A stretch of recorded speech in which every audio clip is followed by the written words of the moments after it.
Hello, everyone. Welcome to the 411 Ground and Pound MMA podcast. We are your weekly look into the wide, wacky, wonderful world of mixed martial arts. My name is Robert Winfree, and always happy to have you guys and girls here listening. So thank you very, very much for that. Before I get into the show proper, let me do the usual spiel. Please, any way you can support the podcast is appreciated. Like, comment, subscribe. Tell a friend, tell an enemy, tell a stranger. Written reviews, star ratings, whatever your particular platform of choice happens to be. Anything you can do to help us in that particular respect always helps. So thank you again. Appreciate you guys so much. On the agenda this evening, last night, UFC on ESPN 35. Rob Font and Marlon Vera had a darn good fight. We'll go over again that card, which better in practice than on paper, safe to say. Mostly due to a lot of fairly quick finishes, and unfortunately that led to some pretty terrible pacing. Oof. Well, again, we'll get into that. I'll have some brief thoughts on boxing. I'll keep it brief this time. I know some of you guys absolutely can't stand when boxing gets talked about here. But there was a couple of things that over the last weekend that deserve a little bit of discussion, if nothing else. And the big one, this coming Saturday, UFC 274. Charles Oliveira puts the UFC lightweight title on the line against Justin Gaethje. The rematch between strawweight champion Rose Namajunas and Carla Esparza. Esparza beat Rose Namajunas to become the first ever UFC women's strawweight champion. And Michael Chandler versus Tony Ferguson. What's there to complain about here? So we'll give you a full preview of that, plus whatever news of the week happened to come up, and there was some news stuff. A couple of things in particular. One I'm not looking forward to talking about, but it got enough traction that at this point I feel I have to bring it up. So yeah, that's what's on the agenda. So all right, with that out of the way, let's jump right in to the action. UFC ESPN 35. Main event, Marlon Vera defeats Rob Font via unanimous decision, 48-47 and then 49-46 twice. I was 49-46. Font had the first round, but oh man. First of all, this is a really good fight. The offensive output from both guys was very, very high. Font has an insane motor. I mean, just would not be would not slow down until he was physically hurt, and he got hurt more than once. In fact, he outstruck Vera, I think, every round, except maybe the fourth. Let me double check that. I mean, Font threw a ridiculous number of strikes. Yeah, like Rob Font threw 520 total strikes over the course of this. Again, over 100 a round on average. Now, when you actually break it down, there were 2 rounds he had 90 something thrown, and then a couple with over 100. So just ridiculous output from Rob Font, just ridiculous. Unfortunately for Mr. Font, he never really seemed to trouble Vera. He had some good body work. His jab was working. The problem with Rob Font has a really good jab. It's been talked to death. But here's kind of the problem with his jab. It's not that it's bad. It's more that it's a little bit predictable. And part of the downside of anything that becomes a bit predictable is you can be countered.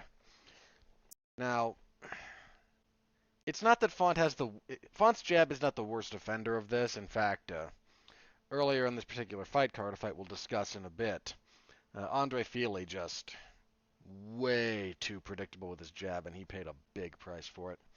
Font is a touch predictable, but I think more problematic for Font at this point, and it's got to be said out loud, his defense is not great. His offensive output it's remarkable. You throw over 500 punches in a significant strike, 500 strikes in a 5-round fight. That includes kicks, knees, elbows, the whole 9 yards. You throw that much, that's exceptional. It's rare you see that kind of output, and Font was throwing everything but the kitchen sink at Marlon Vera. But his power wasn't quite great. His accuracy was also a bit off. This is one of those things that I think if we go back through it with a real fine-toothed comb, we might find that some of the blows he's credited with maybe he shouldn't be, but not enough to make a meaningful distinction about his overall output. I mean, we're not, and again, thrown and landed are, he still threw them, right?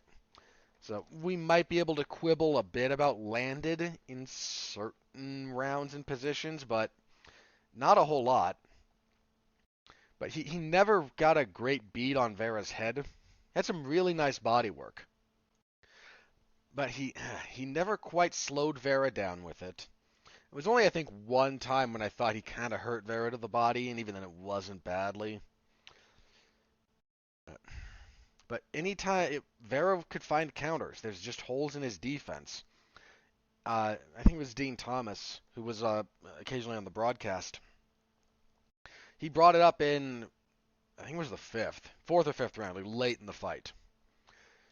The old saying about the best defense is a good offense is just not true.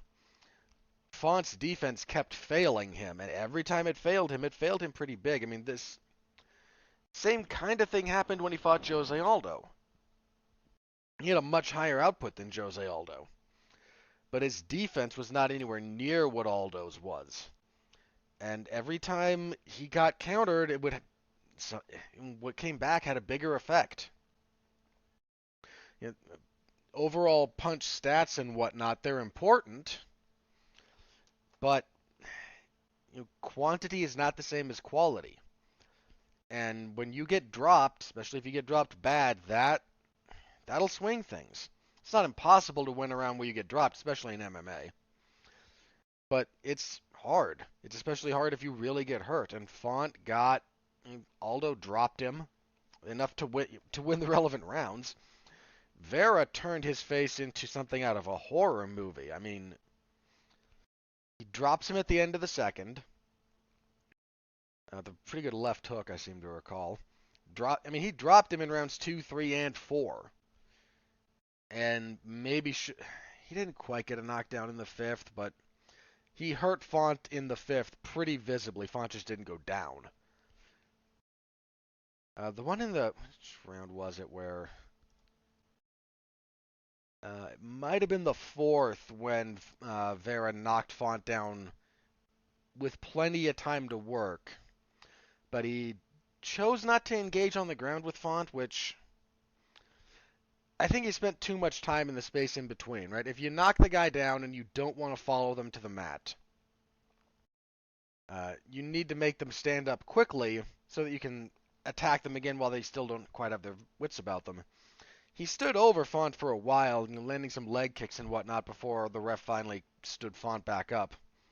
And I think he cost himself an opportunity for a finish there. Just to be candid.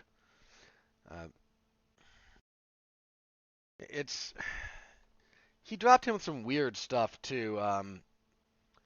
The one in the third, was it the third round? Yeah, I think both the third and it was either both the third and the fourth where he got knockdowns off with the side kick to the face. The old sweet chin music. Or he dropped him with it in the 4th and then hurt him with it in the 5th. I can't remember the exact order of that, so forgive me. But Vera made those strikes work for him. Landed some really gnarly calf kicks. Marlon Vera is a dangerous guy to fight. I mean, he took a round off of Aldo when they fought. Credit to Aldo. Aldo obviously won the fight. But taking a round from Aldo is not the easiest thing in the world. And like I said, man, Font's face after this. He was cut in a few different places, more up on the forehead, but his left eye was kind of banged up, and then around his right eye was this terrible swelling. Vera just put him through Dude looked like he'd been in a car, like I said, like something out of a horror movie. Uh, just awful. What Vera did to him. Vera had some good body work as well. He landed some really nasty body kicks, two of which hurt Font. One I think required a little more discernment to see, one of which immediately had him backing up. Vera's good everywhere. He's a creative striker. He's got power. He's got a motor. I mean, somewhat lost in this particular discussion is, Font threw 520 total strikes. Vera threw 291, which is not a... That's a high... Again, it's dwarfed by 520. I mean, that's more than... Look, Font landed, officially, almost as many total strikes as Vera threw. Again, just an absurd output. But throwing almost 300 strikes over a 5-round fight is a really good pace. It's not like Vera just sat back and did nothing. He kept a fairly high pace himself. Really good fight. I don't know where it's going on my fight of the year contender list. Great back and forth stuff. Every time Font got dropped at the end of a round, he recovered and then came back in the first part of the next round. It's like, hey, I'm cooking again. Vera evades, blocks, fires back a little bit, and then suddenly hurts him. And whoa, buddy, we're in trouble. Font was number 5 coming into this. I think Vera was 8. Something like that. And Vera asked after the fight, like, what do you want next? Vera said 4, 3, 2, 1, belt. Like, he just wants to fight up. And he very well could fight for the belt. Not next. I don't think next. But that guy's a dangerous fighter. It's not that he can't be beaten, but he's got pretty stout takedown defense. I mean, Font only attempted 2, and he got 1. It didn't lead to much as Vera kind of scrambled back up. But Vera's got... Some of his numbers are a little skewed because he's so different now than he was early in his fight. At the moment, his takedown defense sits at 68%, which is, again, that's really good. His accuracy is pretty low. His accuracy is 42, and if you can even get 50% accuracy on your takedowns, you're doing pretty good. But he's got stout takedown defense. He'll fight from either stance. He's got some serious power for a bantamweight. He can fight 5 rounds. I mean, he looked like he could have fought another 3 rounds at the pace he was going. Like, he was really dialed in physically for this. So deserves a lot of credit for that. He said he wanted people in the top 5. He should be number 5 now, so anyone above him. Him and Corey Sandhagen would be all kinds of fun. Not out of the question to do him and Petr Yan. There's still some curiosity around what... Sterling doesn't know what he's doing. The UFC's not quite sure what they're doing either. You imagine the front runners for the title shot are either Jose Aldo or TJ Dillashaw. I don't think you could... I know in the immediate aftermath of this, Vera said he'd like to fight Jose Aldo again over 5 rounds this time. I'm not saying that's I think it's a bit too soon relative to their first one to kind of to have a tremendous appetite for that. But Dillashaw maybe? Look, if the reality becomes Aldo's been here, Aldo's on a winning streak, give Aldo another crack at the belt, this time against Sterling.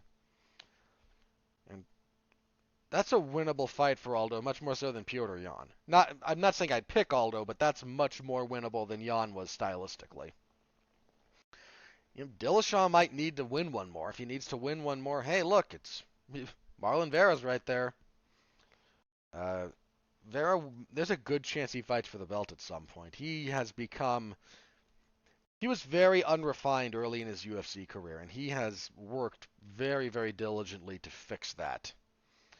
To really refine his skills.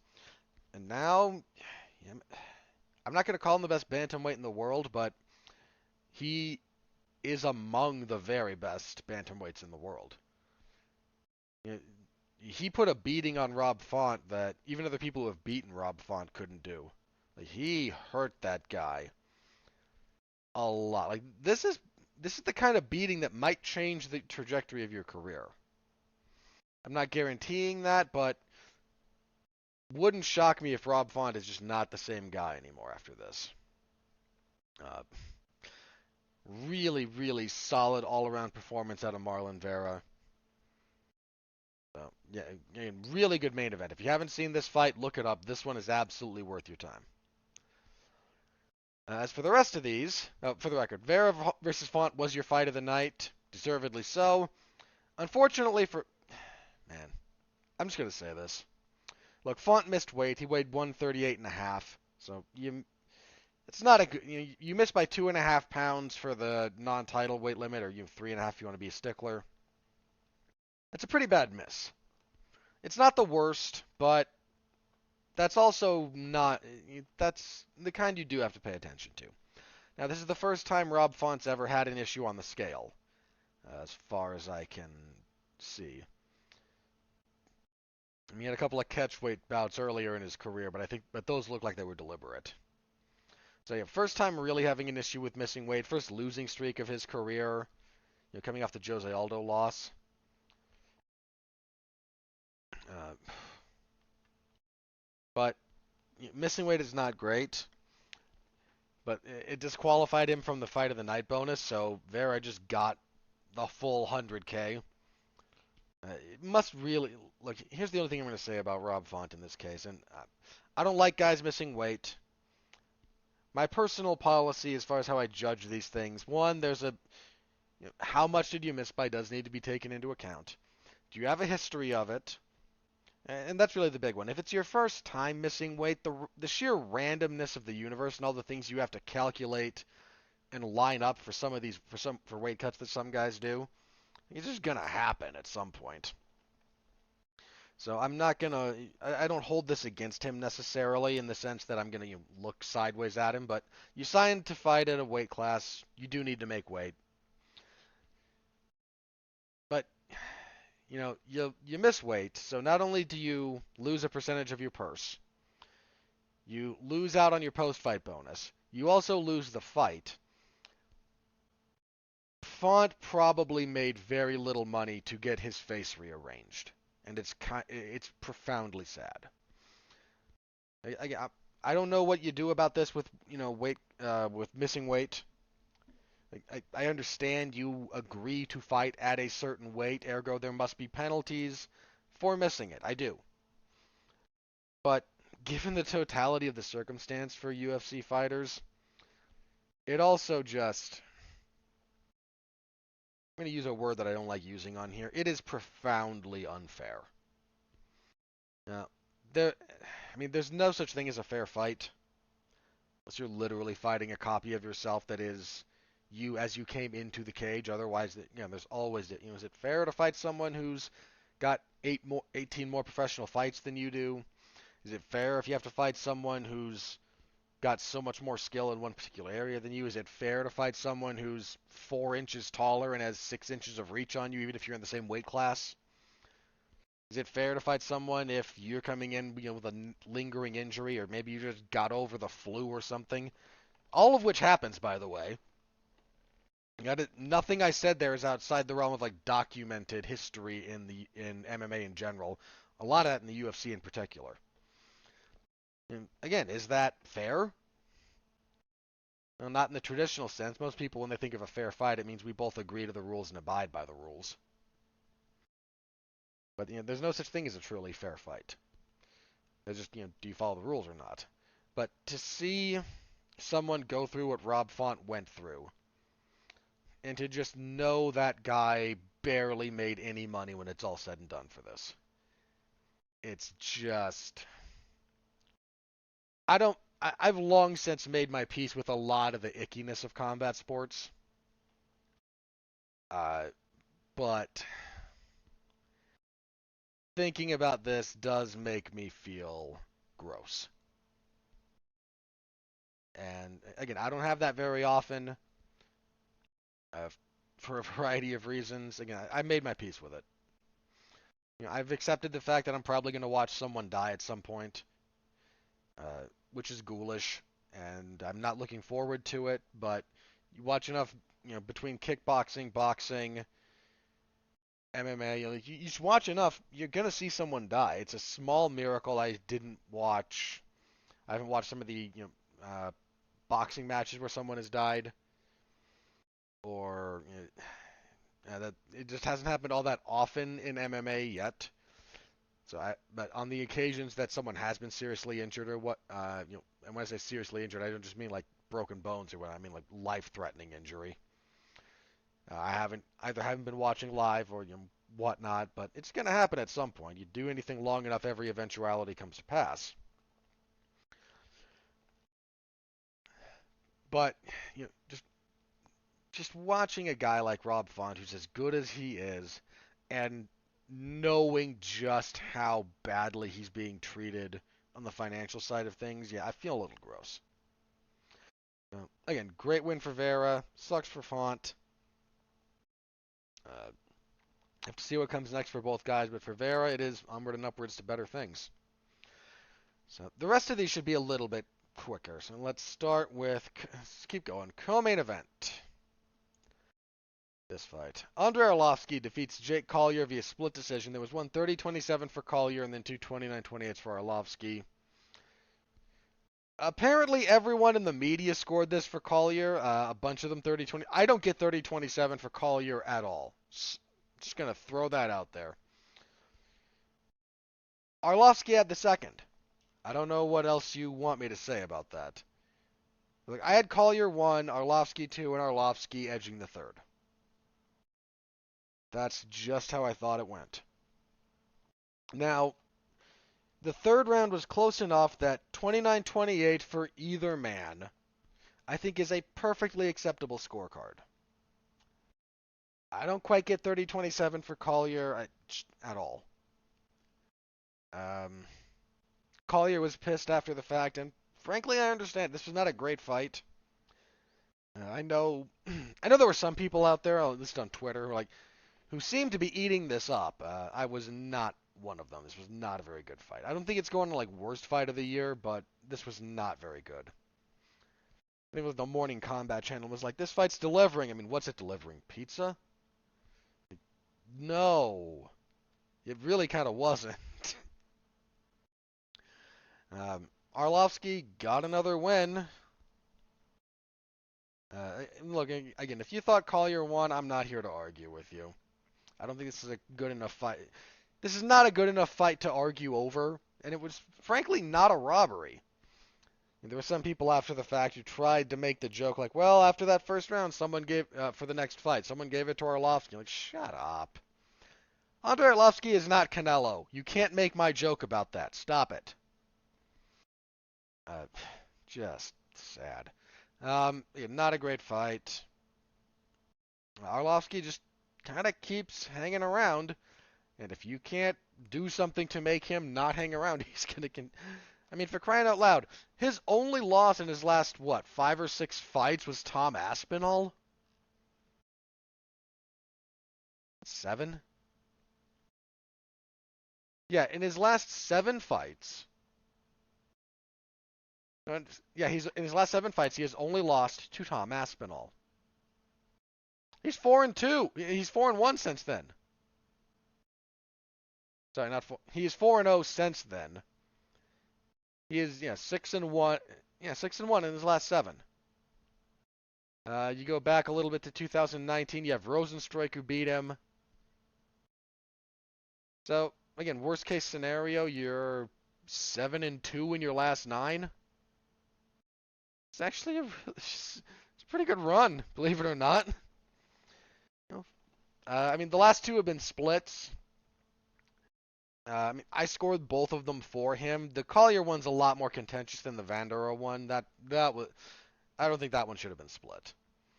But he's just still plugging along, getting paid. I mean, last I checked, so again, we got to go back a ways. but I think he was on like a flat 350K. Like every time he fights, he doesn't have a show win split. I think he was just flat like 250 or 350,000. I don't know if he'll survive the next round of budget cuts because they can bring in a whole fight night worth of people off of the Contender Series for that. And if you think I'm joking, I'm kinda not. Let's just assume he's at, for the sake of argument, let's assume 350.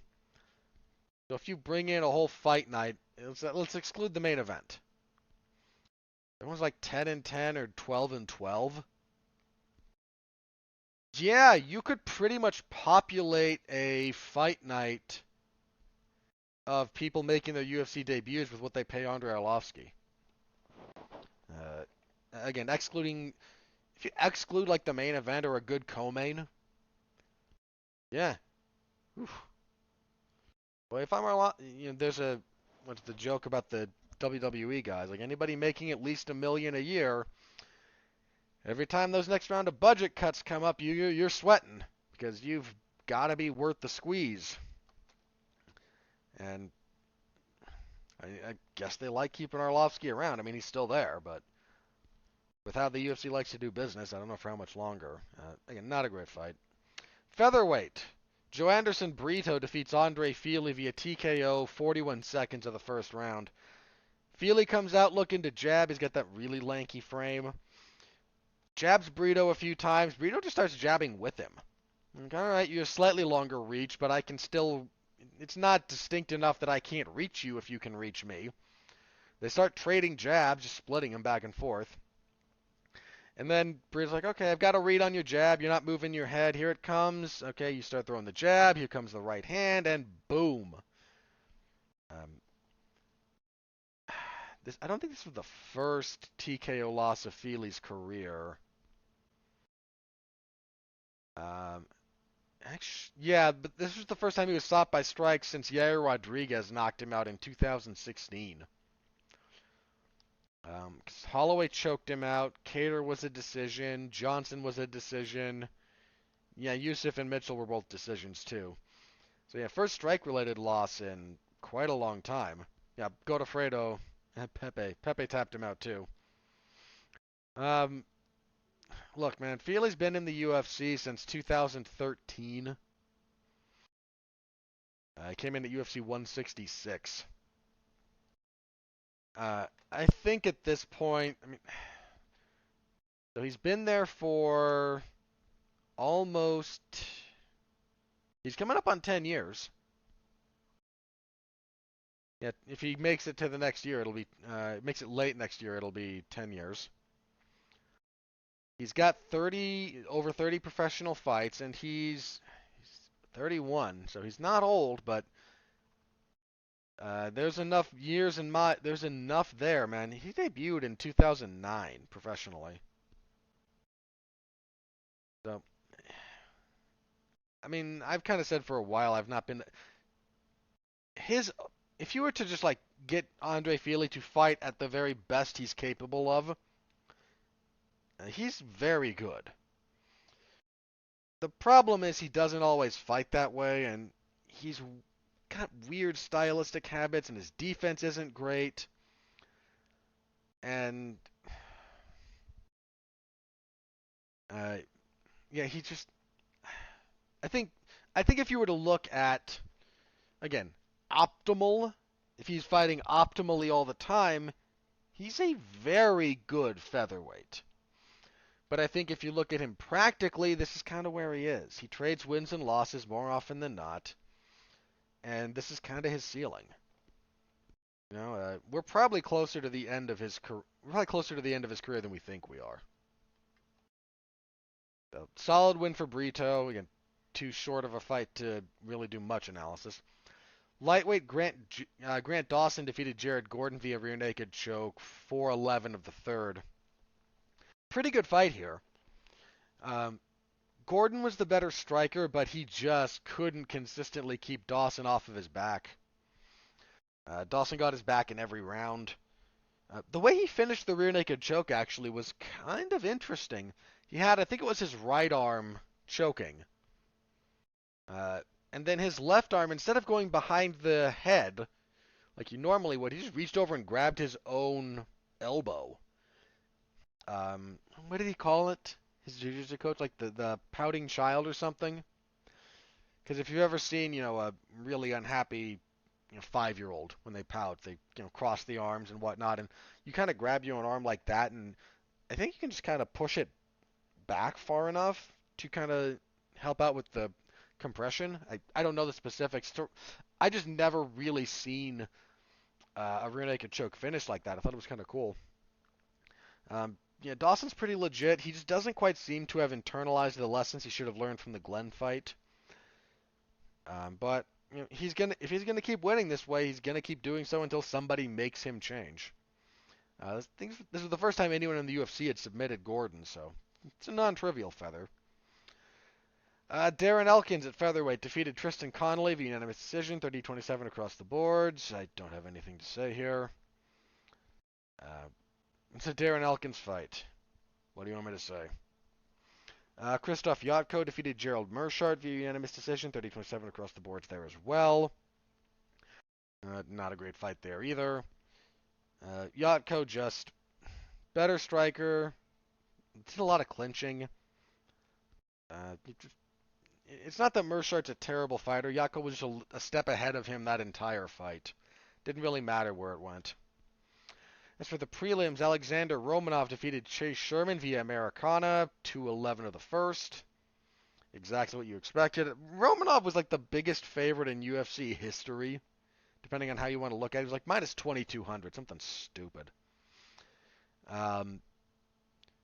Yeah, I would officially like to rename the Americana Heavyweight Kryptonite, because it only seems to work on heavyweights, and that's not a... I talked a little bit about this before. That's not really to say that heavyweights suck. If you want to know why that the Americana key lock or whatever you call it, why it only really works on larger men, it's the space and the flexibility of the connective tissue.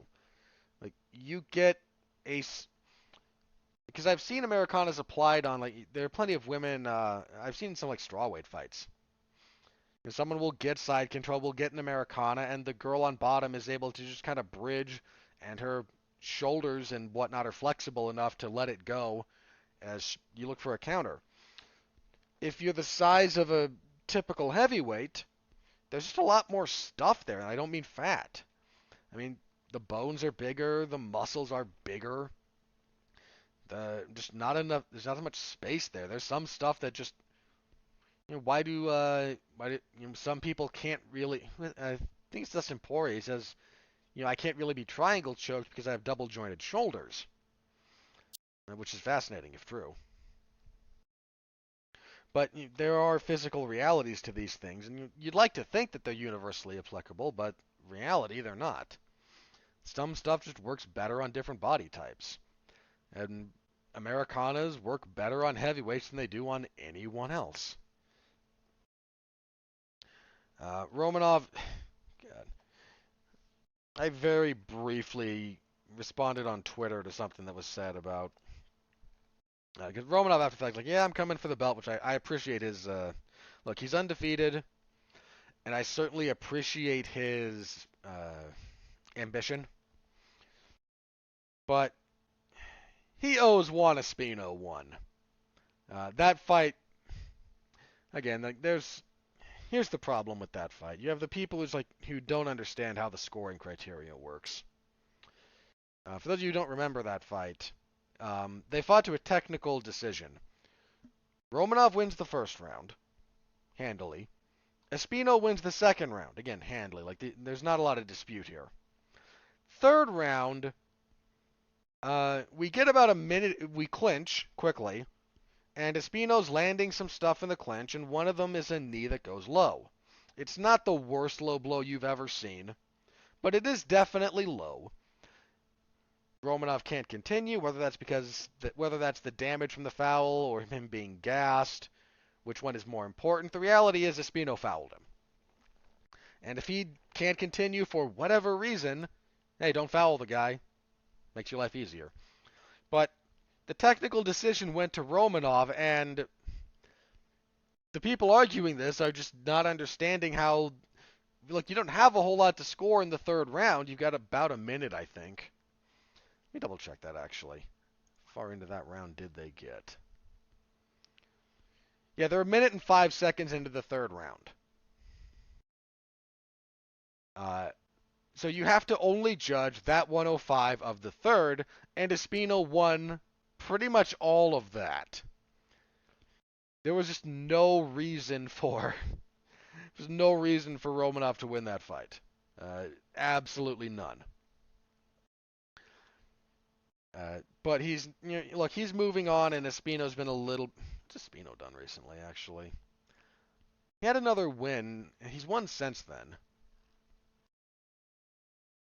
No, he hasn't actually. That was April of last year. What in the world have you been up to, buddy?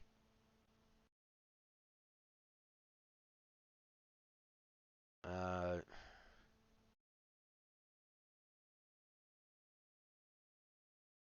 he does not have a fight scheduled, as far as I can tell. That's weird.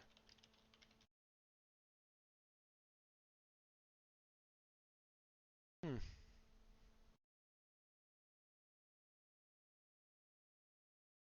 Yeah, I don't know what he's up to, but get him back in the cage sooner or later. He's not a bad heavyweight.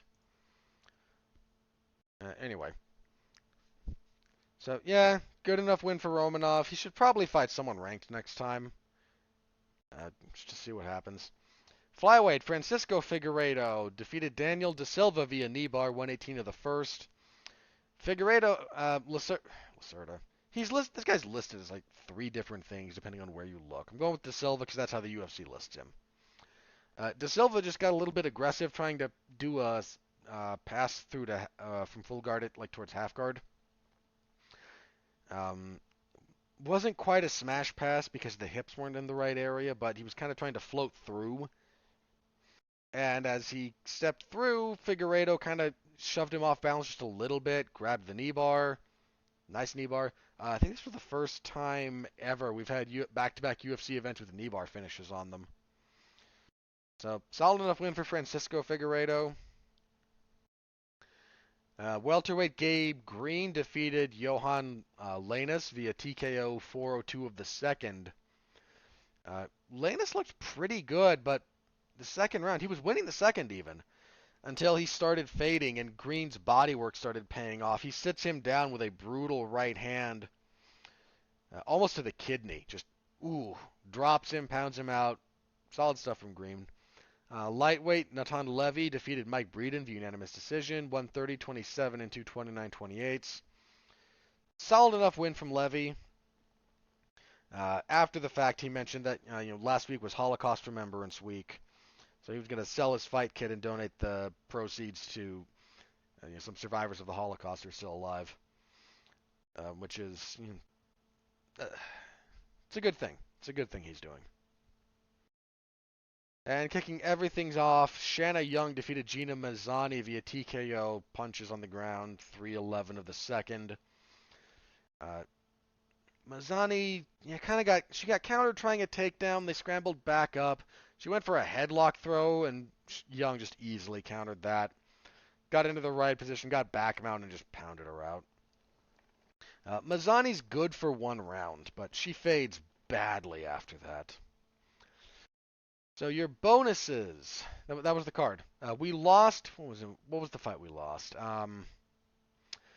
Tatsuro Taira and Carlos Candelaria were supposed to be our first fight of the night. A couple of hours before the event got started, they announced that was scratched, some kind of illness to Candelario, and they're moving that to the Blachowicz and Rakic fight night in 2 weeks. So I was looking forward to Taira's MMA UFC debut. He's got a little bit of hype coming out of him. He did a lot of work in Shudo, and he's undefeated. So that was the card. Your bonuses, fight of the night, mentioned Vera and Font, which will probably feature pretty prominently in some fight of the year discussions. Performances, Joe Anderson Brito and Francisco Figueiredo. No real argument on any of that. All deserving bonus winners. So before I move on to the next event, let's briefly talk some boxing here. Couple of things. First up, Shakur Stevenson just dissected Oscar Valdez. I think that makes Stevenson the undisputed junior lightweight champion. Would be about 130 pounds. I forget exactly where it is. Stevenson's really good. He's a really slick boxer. Uh, he should be in position to fight.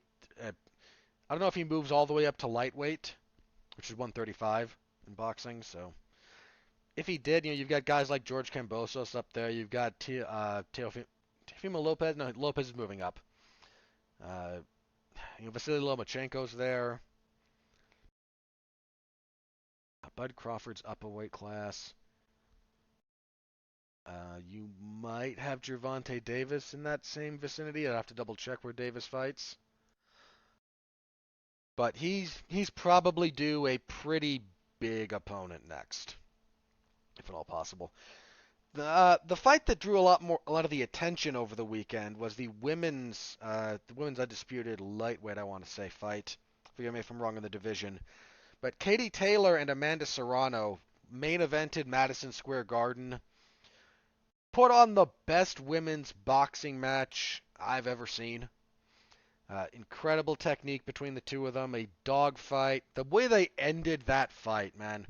The last, 10 seconds, those two just stood in the middle of the ring and beat the crap out of each other. Taylor takes home a split decision. I don't argue with how you score that one either way, really. There was one of the scorecards for Taylor I didn't. One of them had it, I think, 97 to 92. And I never saw a 10-8 round for Taylor in there. But so again, that one was a little bit wonky, but scoring it for Taylor I think is perfectly acceptable. Here's the big thing I need to throw out there into the combat sports world in the wake of this fight. Women's boxing having 2-minute rounds is insulting. That's all it is. It is just insulting to the fans. It is insulting to the fighters. There's no reason for it. There's certainly no medical reason for it that I've ever been able to find. The bigger gloves, I don't like them, but look, I'll tolerate the women fighting in larger gloves if you give them 3-minute rounds, which they should have. There's no reason for them not to. Look, MMA had a similar thing. You guys may not remember this, but back when women's MMA was first getting started, they had 3-minute rounds instead of 5. That didn't change until might have been not until Cyborg versus Carano in Strikeforce, which is longer ago than I care to remember because I don't want to feel old at the moment. But yeah, women's MMA used to not really have weight classes, and they had 3-minute rounds. Women's boxing has been around for longer, and there's just no reason for them to have 2-minute rounds. It's insulting to everyone. It's ridiculous. Stop it. Those women are high caliber fighters deserving of every bit the same treatment that male fighters get. As far as the rule structure goes. They should be fighting 3-minute rounds. I also think they should have 12 rounds for title fights instead of just 10. But hey, what do I know? So that's my big takeaway from that. They'll probably try to do an immediate rematch. They probably should do an immediate rematch. But fix the structure of women's boxing, please. We're not talking about too many sanctioning bodies here. That's a whole boxing thing. We're not talking about the diluted or non-diluted value of titles. We're not talking about some of the corruption that goes on with various promoters and fight bids and et cetera, et cetera. We're not talking about any of that. I'd like to see those things fixed too, but those are hard fixes. Saying that women boxers should fight 3-minute rounds instead of 2 seems like a very, very, very easy thing to fix. Fix that pronto. There's no look, the boxing crowd for a long time liked to look down on MMA, not so much anymore. But if I'm going to stick up for MMA for a minute, we got to egalitarianism of sport a lot faster than you guys did. Here it's 2022. You're still having women fight 2-minute rounds for reasons that are, as if you look at all the data on it, it's basically just sexism. There's no other reason for it. Other than, again, just like, well, they're women. They can't fight for 3-minute rounds, or it's barbaric. Stop. All fighting is barbaric. Deal with it. Again, it's just ridiculous. I mean, I'm not going to get into a whole thing about women's sport versus men's sports, but this is one that we should fix. Yeah, it's not that complicated. It's not that hard to fix. We should fix this. All right, I think that was all I had for the other combat sports results. So let's get into UFC 274. It's a good one, folks. Your main event, Charles Oliveira puts his UFC lightweight title on the line against everyone's favorite lunatic, Justin Gaethje. All right, let's get this out of the way. If you want me to pick, if I'm here to pick a winner, logically it's Charles Oliveira. He has demonstrated a significant improvement to his resilience over the last few fights. He's the more well-rounded fighter. I can't say he's demonstrated better cardio. He's the more technically proficient striker. Yeah, I feel pretty confident. Again, he's more well-rounded. He's a threat on the feet. He's a bigger threat on the ground. I mean, he's the all-time submission leader in UFC history. So, logically, the pick is Charles Oliveira. I'm rooting for Justin Gaethje because I always root for Justin Gaethje. I just can't help myself. I think Oliveira will win. I think these guys are going to trade some leg kicks. The problem is, Gaethje needs to hurt Oliveira early, which he can do. I don't know that he needs to finish him early, but he needs to deter him early. And that's not an easy thing because Oliveira's been dropped. I mean, Michael Chandler almost finished him. Dustin Poirier badly hurt him, and he just kind of, got back on the horse. So, it's not an easy thing to actively deter Charles Oliveira from what he's doing. But I think Gaethje, if he can't finish him early, does need to deter him in some form or fashion. Both men fight orthodox as a matter of general course. Oliveira has a better clinch game.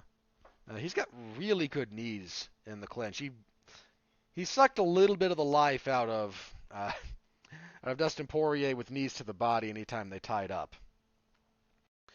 Pure boxing range, I would favor Gaethje. Gaethje hits harder. Gaethje's chin, Oliveira's probably not going to stop Gaethje with strikes. He's probably going to submit him if he's gonna get that. It's going to be a submission. So again, logically, it's Oliveira. He's a slightly smoother striker. He's dangerous in a few more areas. He's proven himself. Look, if Charles Oliveira wins, think about this for just a second. His current, I can't say his current winning streak because that's quite long. His current winning streak goes all the way back to 2017. But he's got some wins in there that are, okay, you beat Old Man Guida. A rematch with Jim Miller in 2018. You fought Nick Lentz for the umpteenth time. But his last 3 wins coming into this fight. He taps Kevin Lee, decisions Tony Ferguson, including nearly breaking the man's arm in the first round, stops Chandler with punches, and taps out Poirier. That's as good a 4-fight stretch as you will find anywhere. If he adds Justin Gaethje to that list, think about it for just a second. Lee, Ferguson, Chandler, Poirier, and Gaethje. Is there any doubt that man's the best lightweight on the planet if he beats Justin Gaethje? Any? I mean, unless he does it in, like, the screwiest of fashions. If he wins this fight, there should be no doubt. Which is not to say he can't be beaten. Look, Islam Makhachev could very easily beat him. Now, I don't mean that would be an easy fight, but like you tell me that if you come back from the future and say, hey, you know, in two fights from now, Islam Makhachev's going to beat Charles Oliveira, I have no problem believing you. None whatsoever. But if he is, I still think he is right now. I think he's the best lightweight in the world. So that's a heck of a fight, though. Both those guys seek the fight. You know, Charles Oliveira, unless he's really hurt, doesn't back up a whole lot. You know, those two are gonna get after it, and I ultimately think Oliveira will win, but I'm pulling for Gaethje, and that's a heck of a fight. All right, next up, rematch for the women's strawweight title. I mentioned this before, but Rose Namajunas, your champion, against Carla Esparza. These two fought for the inaugural strawweight title. Esparza won via second round or first round? Which one was it? Third. Sorry, it was third round submission. Esparza won the first and second rounds. Then tapped out Namajunas in the third with a rear naked choke. That was 7 years ago. Over 7 years ago. Time does fly, doesn't it? Look, Esparza's earned this opportunity. She's on a pretty good winning streak. I mean, look. She's on a 5-fight winning streak. There's a couple of splits in there. There's a majority decision to Grasso that she should not have gotten. That should have been a draw. The split with Watterson that, yeah, I was okay with her getting. The Rodriguez split, the Marina Rodriguez fight, I did not agree with. I thought Rodriguez should have won that fight, but she got Yan Xiaonan out of there in short order about a little less than a year ago. She's earned her opportunity here. Poor Rose. I shouldn't say poor Rose, but you notice that most of what Rose does is rematches these days? Like, she has her last several fights. She has 2 fights with Joanna Jędrzejczyk. That was her title win and her title retention. 2 fights with Jessica Andrade, the loss and then the split decision win. Then the knockout over Zhang Weili to regain the belt. And her split decision win to retain it. Now she's fighting Esparza, who was her 4th overall. Has she rematched everyone she's ever fought? No. Okay, so she's fought Tisha Torres twice. She's fought Angela Hill only once. Paige Van Zandt only once. Carolina only once. And then Michelle Watterson only once. And there's some stuff from earlier in her career. But that's a lot of... Like, she's only had 15 fights. And... Hang on, she's had 15 total fights with... 2, 3, 4, 5, 6, 7, 8, 9, 10. Yeah, she's only had 11 different opponents over 15 fights. That's a lot of rematch value there.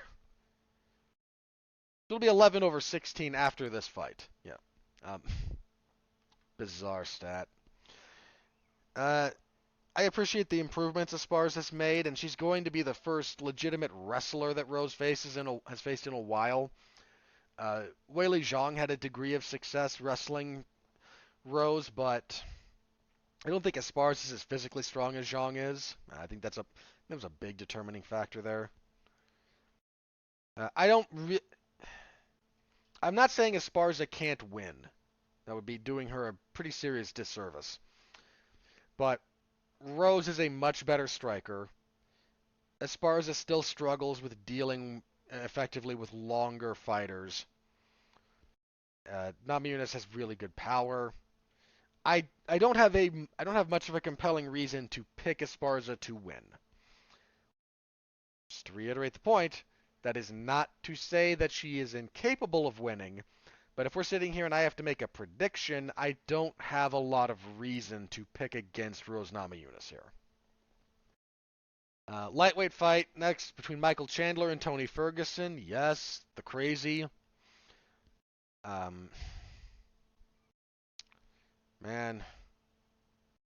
it's going to hurt watching Tony Ferguson lose this fight. I mean, this is a winnable fight. Here's, I think, that it's not that Michael Chandler can't be stopped with strikes. Here's the problem with trying to stop him with strikes. You have to surprise him. If he knows what's coming, he's really hard to finish. I mean, look at what Justin Gaethje threw at that man and could not get him out of there. Look at what Eddie Alvarez threw at Michael Chandler more than once and really couldn't get him. I have to double check that. Hang on. Yeah, because he beat Eddie the first. I mean, he got dropped by Eddie that first time. It was a great fight. If you haven't seen the first fight between Michael Chandler and Eddie Alvarez, Bellator 58, 2011. Darn good fight. I kind of thought he got jobbed a little bit on that Alvarez rematch, to be candid. Has the 2 losses to Will Brooks. So, again, it's not that you can't stop him with strikes. Pitbull did. Charles Oliveira obviously did. But those were more one, Pitbull hits very, very hard. And Oliveira, I think, caught him in between. Right? You surprised him with that punch. And if you can surprise him with it, you can hurt him. If he knows you're going to hit him and he knows it's going to hurt and he can kind of be ready for it.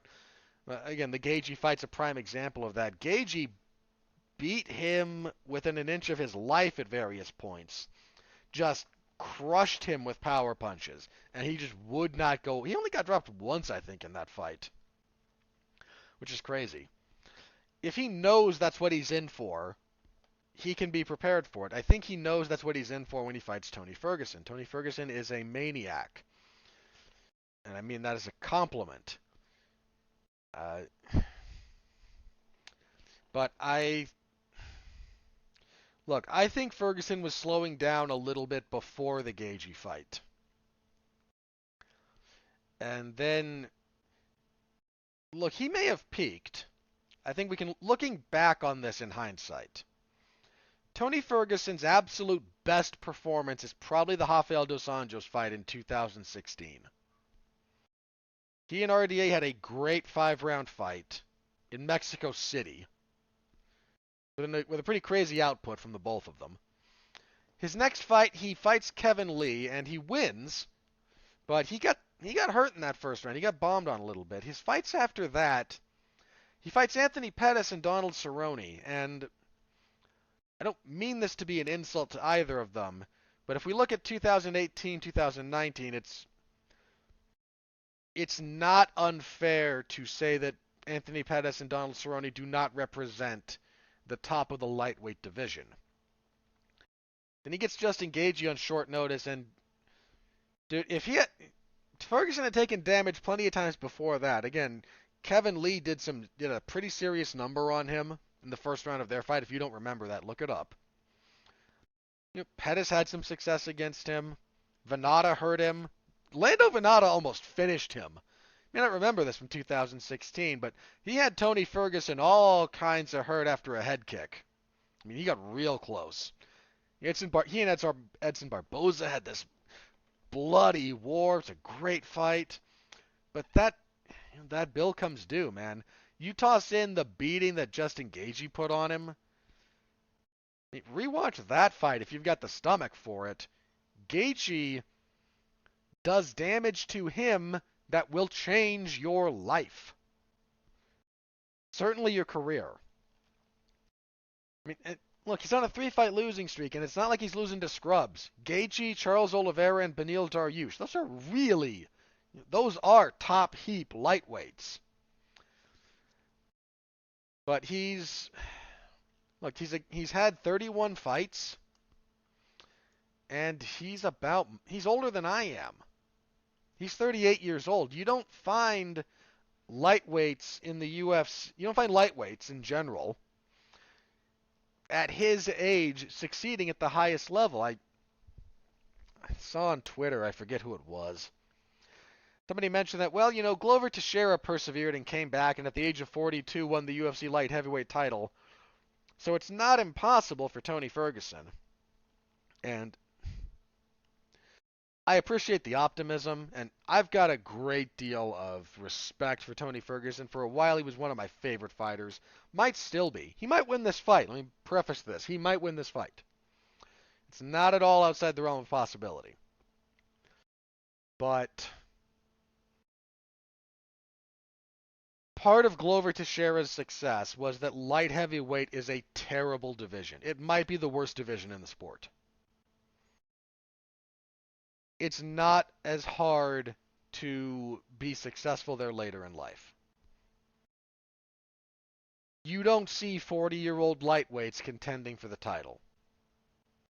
Look, Jim Miller's out there still getting it done, but let's all be honest about that. I love Jim Miller. My fandom of Jim Miller is well documented. But he is nowhere near a ranked opponent, much less the title, as things currently stand. And I think everyone knows it. I think Tony Ferguson's time as a truly elite lightweight is probably coming to an end. Might win this fight. Need to stress that. Very well might. He's got those stabbing front kicks that really hurt. He's got an endless motor. He's got offense from every conceivable position. But he's been hurt. He's been out-wrestled. And to be perfectly honest, what he was doing in 2017, 16, 17, was ahead of the curve in a lot of respects. It's not anymore. The game has caught up to him, if not surpassed him. He's had injuries. Charles Oliveira did a number on his arm. Beneil Dariush did stuff to his leg when they fought. He had some tight heel hooks in that fight. He's had all kinds of other issues. He might win here. Can I stress that? He's violent. He seeks the fight. But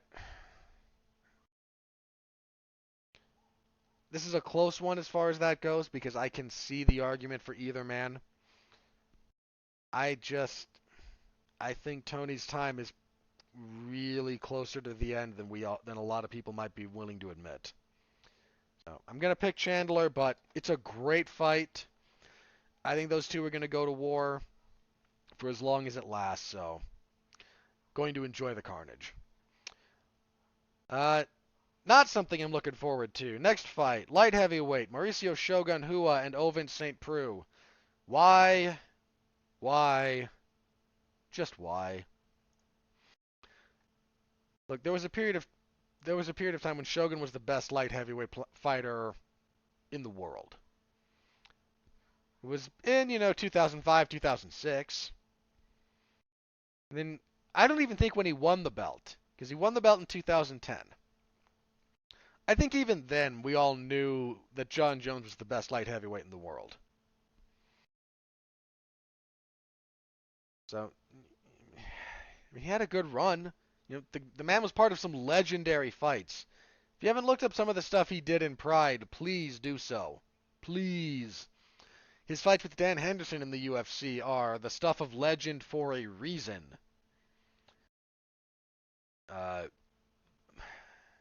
But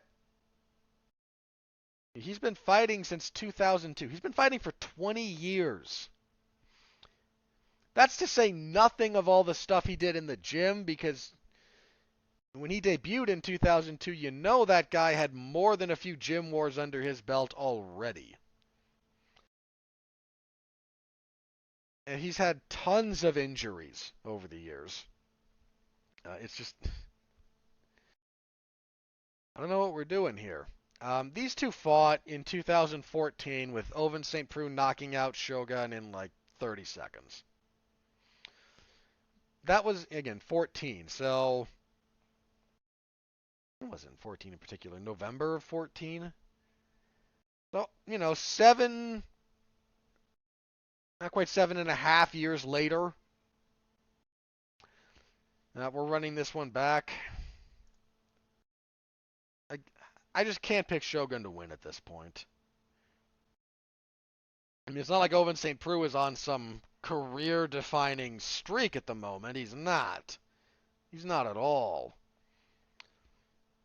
I mean, he's just not at all. He's been finished in both of his last fights. I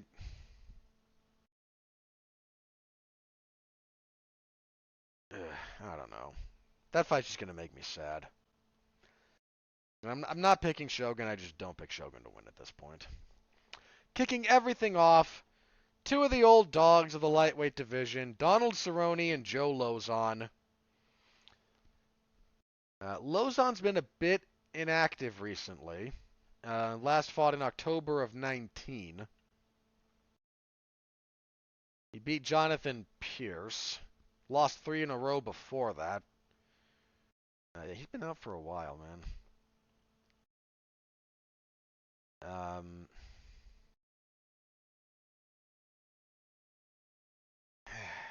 I get the appeal of this fight. I mean, look, and Donald Cerrone hasn't won a fight since 2019. Now, some of that you can chalk up to the level of opposition, right? Lost to Tony Ferguson, fine. Tony Ferguson in 2019 was like top tier. Again, maybe not quite where everyone was thinking he was, but he was still on that long winning streak. After that, Justin Gaethje stops him in the first round. Justin Gaethje's a maniac in a bad matchup, and okay, fine, Justin Gaethje's one of the best lightweights in the world. Loses a unanimous decision to Anthony Pettis. Slightly contentious, as far as the decision goes, but Anthony Pettis definitely not.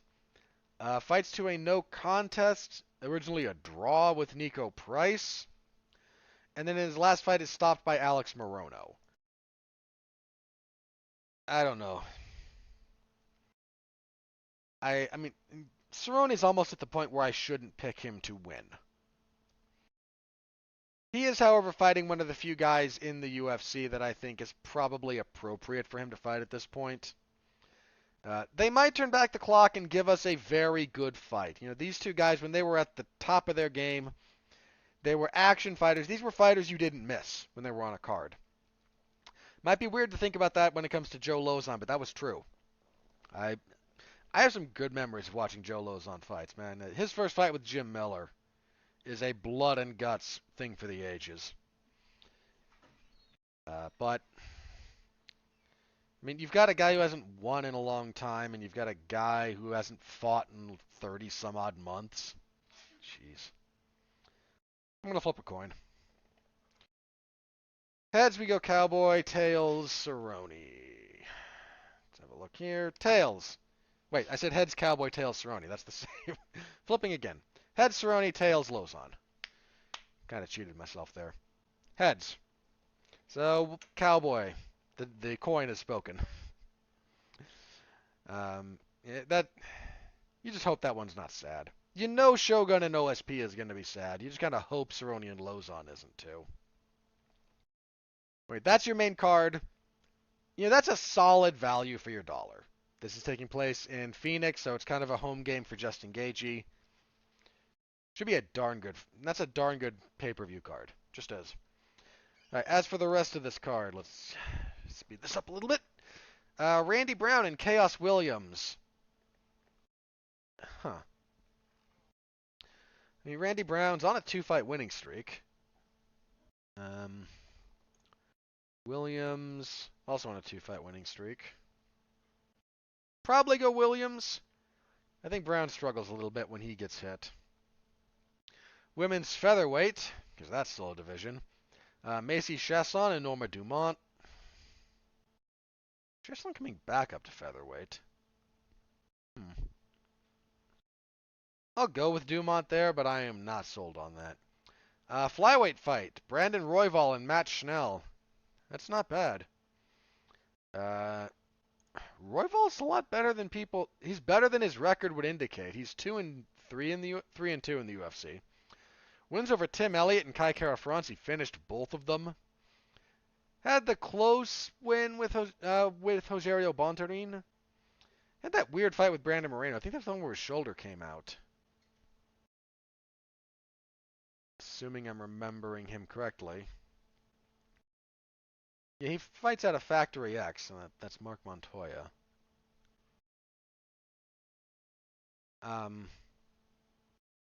It's a good fight. I think I'm gonna lean towards Chanel, but that's a very, very slight lean.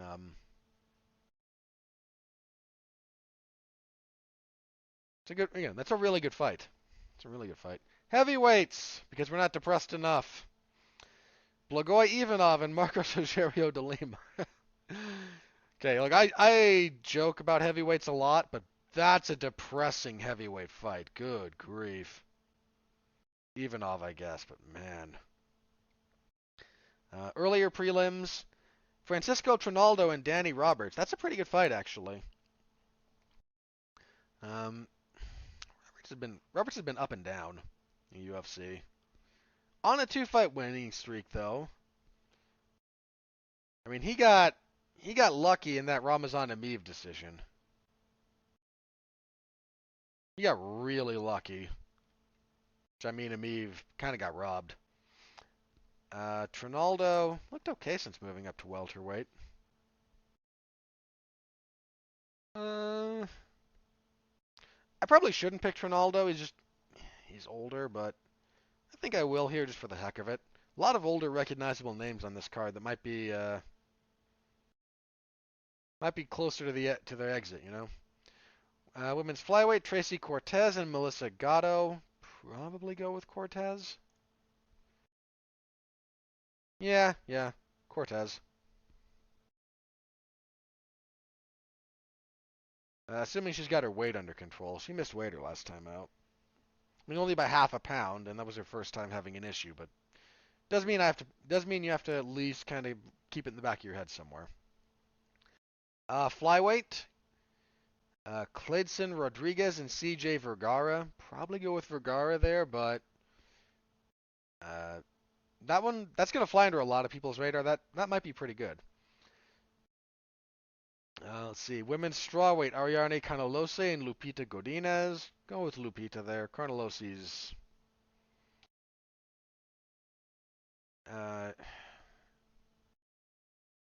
she's won her last couple of fights, but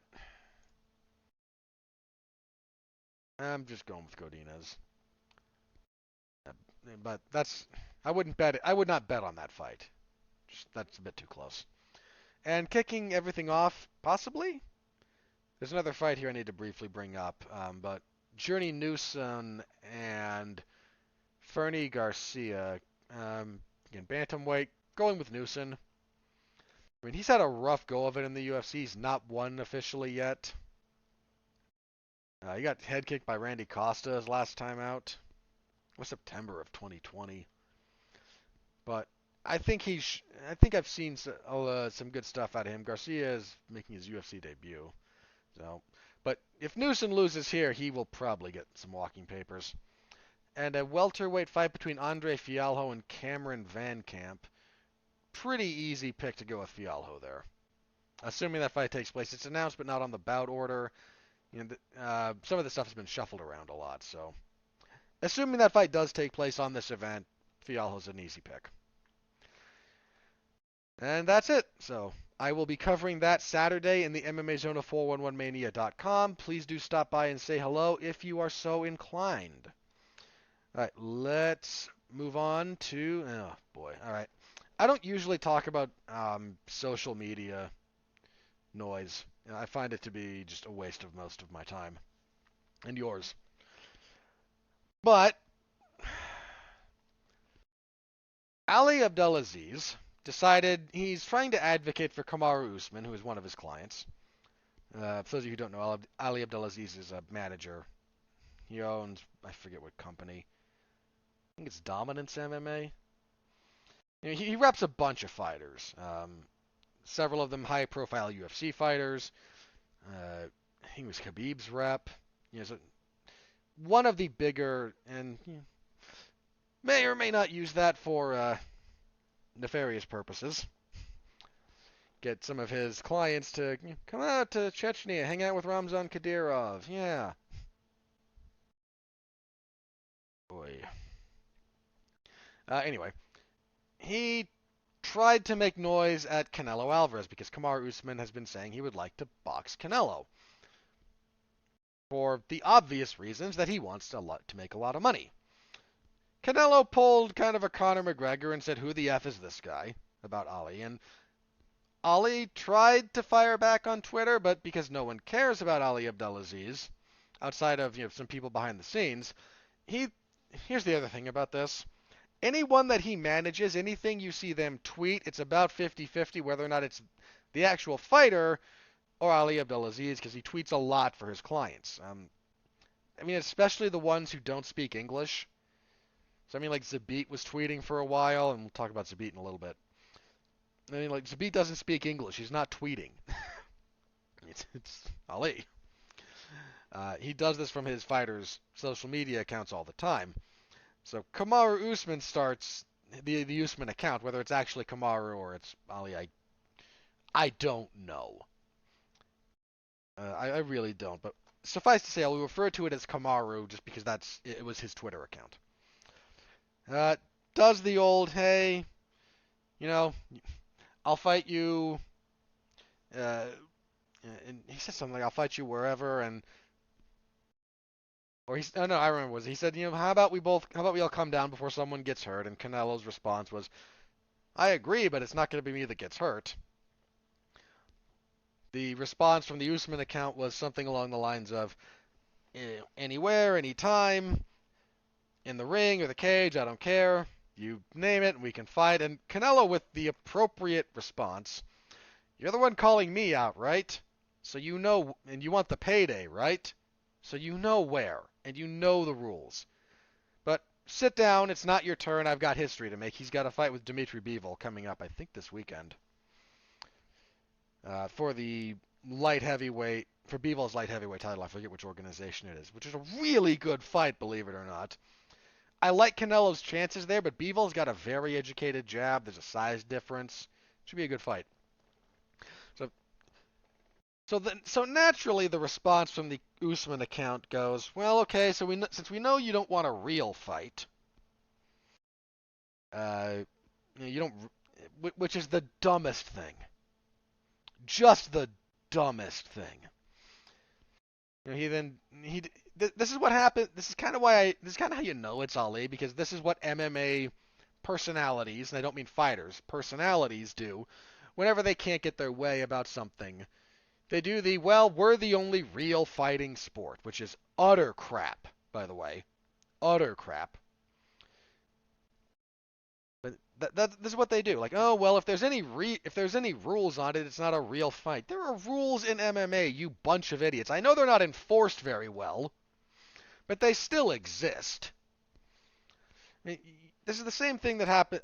The same people who do if the referee wasn't there, I would have killed you. Well, if we're going to fight to the death, I'm going to blow your house up 3 weeks before the fight. That's the only thing that makes sense.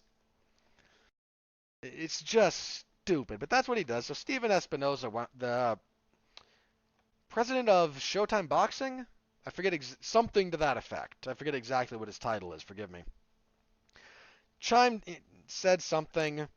And the response from Usman at that point became, "This is why your sport's dying. You should take notes from Dana." And that's when you know it's Ali, not Kamaru Usman, first of all. Not that Kamaru is not occasionally complimentary of Dana White, but there's no way he would have said that. There's just no way. So let's do a couple of things here. I'm going to echo some sentiments from other people who have talked about this, but I've got to say it again because this gained enough traction, and it's something that I think needs to be said. Dear UFC fighters,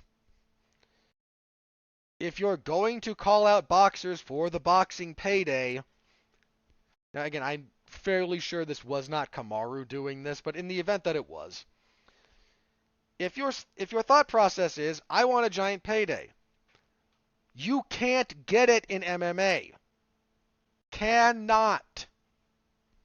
The UFC, which has 90% of the global market for mixed martial arts.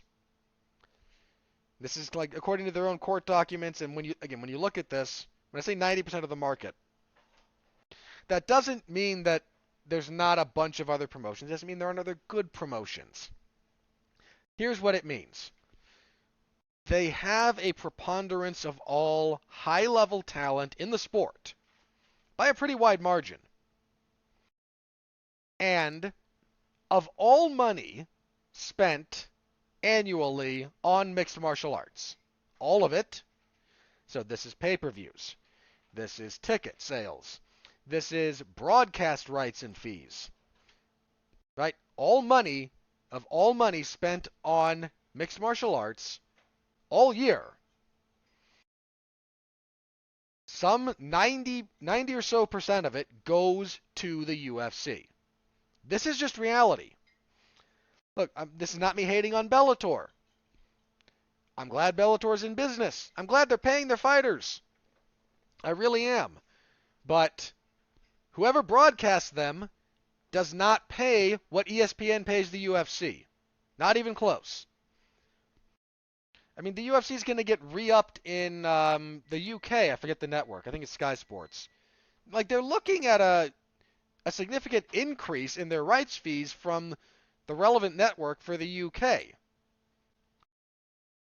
I mean, so nobody is, the point there, no distributor, no rights broadcaster or whatnot, is paying anyone else what they're paying the UFC by a margin of maybe even a full decimal point, a full 10x, right? I mean, what is it, like $300 some odd million per year that ESPN pays the UFC? Per year. How much do you think Bellator makes per year from their distributor in the United States? It's not even going to be half of what ESPN pays the UFC. And this is to say nothing of any other market you want to go to say nothing of pay-per-view, to say nothing of ticket sales, none of it. When I say the UFC has 90% of the marketplace, of every dollar spent on this sport, by whoever spends the money annually, 90 cents, give or take, is spent on the UFC.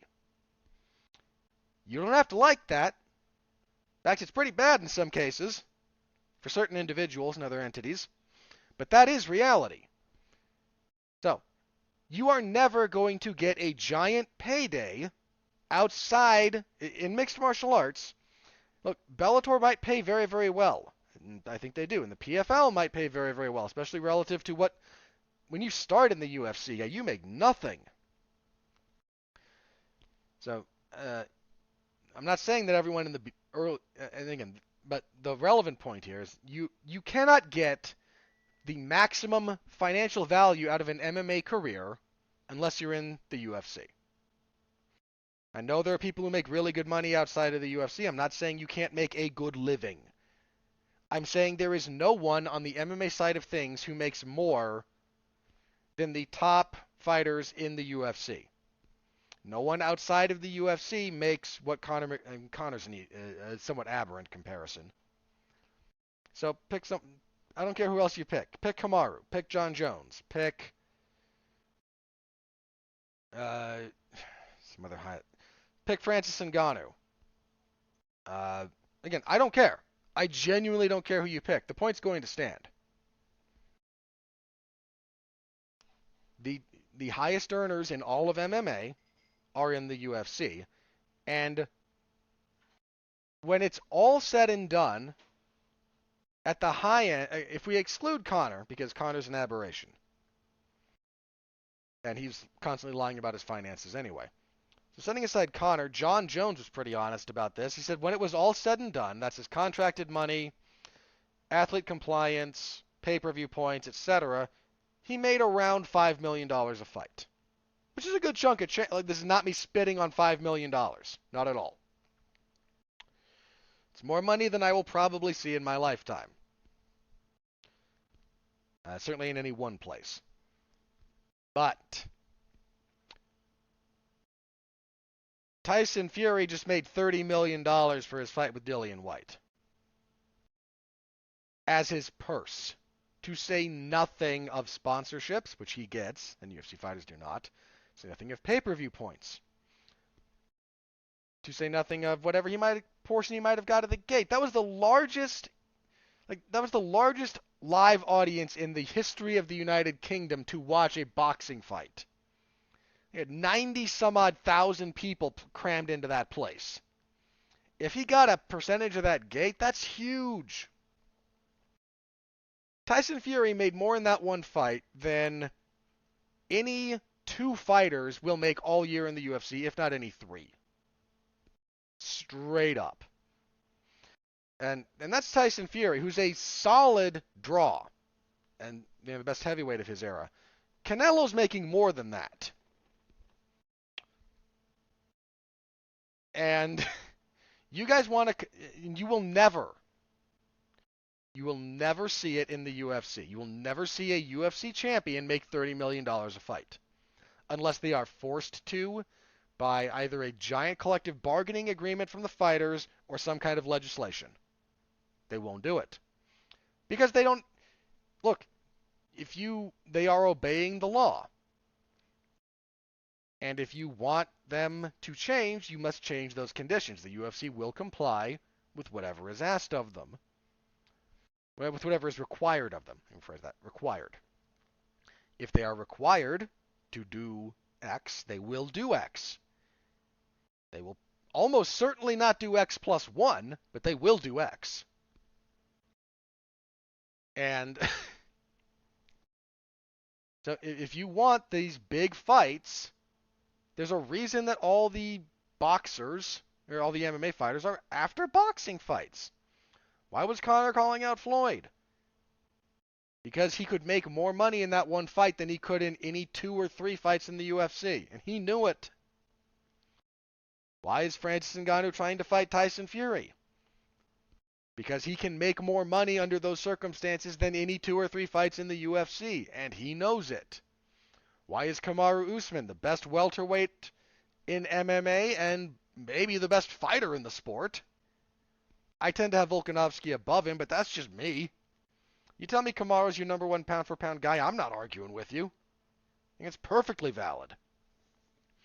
Why is this guy saying, I want to leave this sport, where I am maybe the best in the world right now, and go to another sport, where I am most certainly not the best, and would in fact get hurt and embarrassed very, very badly if I were to fight the best, maybe the best boxer in the world. Canelo might be the best. Again, that's a somewhat more contentious topic, but I leave that open to people who know more about boxing than I do. Why is he doing this? Because you cannot, let me stress this, there's no qualification needed here. It is not possible to get that kind of a payday in the UFC. The UFC pays its fighters less than 20% annual revenue stream, right? This is known. This is documented. They've admitted this in court. There's no ambiguity here. There is no discussion. They're not going to go above 20%. They try to keep it less than that. It's probably closer to 15, because some of that is what they define as athlete compensation. They're not going above 20. They're basically the only part of Endeavor, their parent company, that's really turning a profit on a consistent basis. There's no incentive for them to break their own structure to their own financial detriment. And it screws the fighters. I am not pretending otherwise. But you can't get this where you are. So you're trying to go to another sport. Don't complain about that sport dying. Boxing is not dying. You are echoing a talking point from at least a decade ago. Longer than that. That could go to be 2012. Like, you're echoing late 2000s, maybe early 2010s. So a decade on the high end. You're echoing these old talking points. You're shooting your own self in the foot for when you're trying to get a bigger payday. You don't understand the business side of boxing. You don't understand what's working, what it's doing well. If you want to say, I want to go box the biggest boxing star in the world to make the most money, fine. I'm not dismissing that as far as an endeavor for your own athletic glory, for your own financial security. This is not me shooting that down on that respect. This is me saying you are stepping into an arena about which you know nothing on the business side of things and you know a fraction of on the physical side of things. If this is what you want to do, fine. You can make life-changing money in boxing. You absolutely can. You can make a hell of a lot more of it here than you can in the UFC because of how the business is structured. Fair enough. But stop with your stupid backhanded compliments and stop praising Dana White's promotional acumen when it leaves you, the fighters, with less than 20% annually. Less. You are getting screwed left, right, and center, and you will complain about it, and you will take this out on anyone except the people who actually matter. And it's just sad. And it's driven by people like managers in MMA. And it's just, it borders on the pathetic, to be quite candid. It's pathetic behavior, not ambition. The ambition can be quite good. But the way about which some of these people go about it, it reeks of desperation and occasionally feels small. Kamaru Usman is not a small man. I don't just mean fit in stature. And that's part of the reason I'm fairly confident a giant chunk of what transpired on Twitter was not Kamaru Usman. So, it's my take on that for whatever it's worth. Should go pretty quick to the rest of these. As far as news goes, One Championship will be broadcast in the United States on Amazon Prime. So Amazon Prime will do live sporting events on occasion. They do some football stuff. They will start broadcasting One. So good for them. One has a pretty good product. I look what they do with kickboxing and Muay Thai stuff and 4-ounce gloves and in the cage. I really like. They got a better kickboxing division than they do MMA. But they've got some good fighters on their roster. They tried to do the broadcast thing with TBS. It didn't work for a variety of reasons. This is a step in the right direction. They're going to get, I think, 12 events over the course of a year. So we'll see how that plays out. But One getting greater visibility, even though they're already in a potential like 8 trillion homes or whatever stupid stat they tried to put out. The people who run One are shady people. But again, the quality of their product in places, it's quite good. Do some quick hits about fights that are upcoming. What do we got here? The UFC is booking or kind of looking at Cyril Gane versus Tai Tuivasa for the UFC's debut in France. It would be in Paris, I think later this year. It's a relevant fight.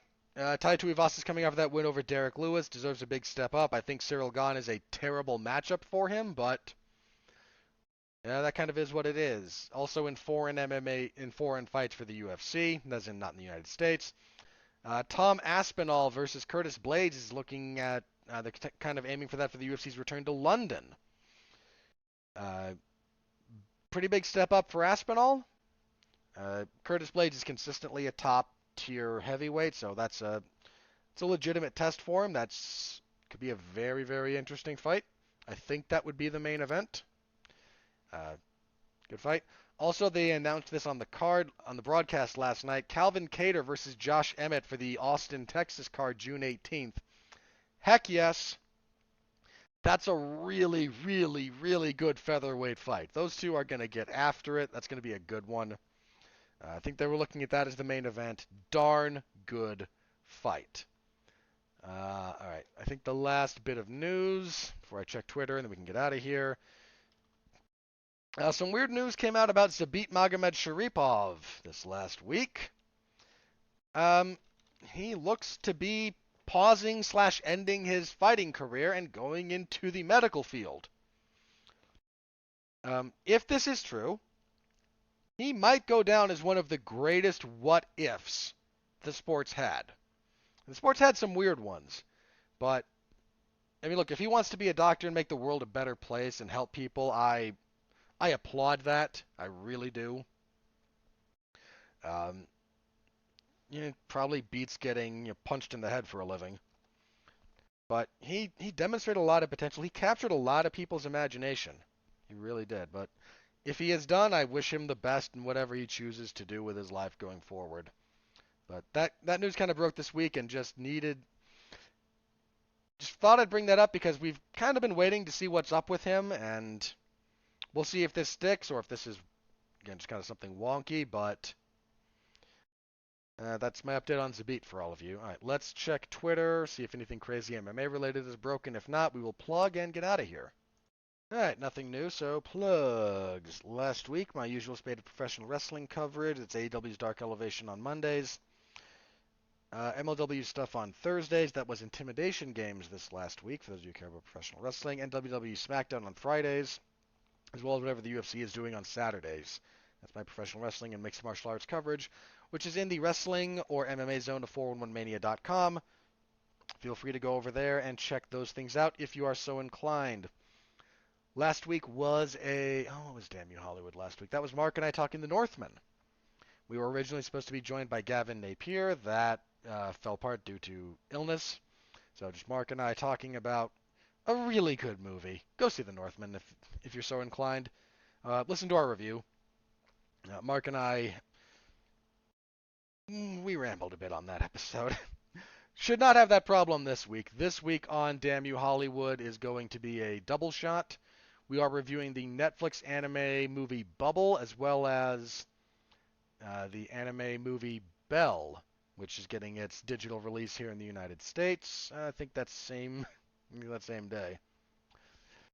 So that will be myself, Mark Radulich, and I believe we have guests. Double check that. Yeah, David Wright will be there, and I think we might have some guests from another more anime-centric podcast that will be joining us for that review.